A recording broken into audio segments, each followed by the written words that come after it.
Isa sa napakahalaga para sa akin, malaman paano tayo napunta sa ganito.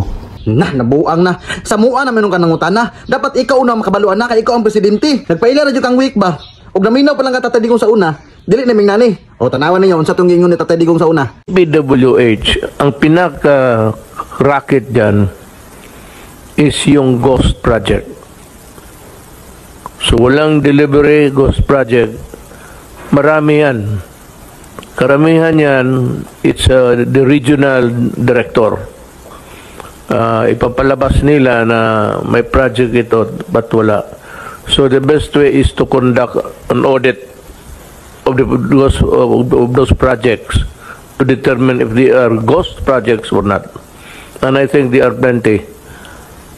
And I dare say that ang pinakamarami siguro matanggal would be from DPWH. O kana, og imo pa nang gisunod ang giingon ni Tatay Digong sa una, dili ni may nani karon.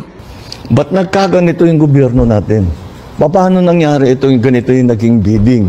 O natingaka nga nung nainana, ang makatubag ana si Martin Romualdez ra jud ang makatubag ana. Kay baga kay nagnaong. Ako ako'y problema nimo BBM. Ang imo lang mga tauhan kay mga kurap kayo. Way ayo.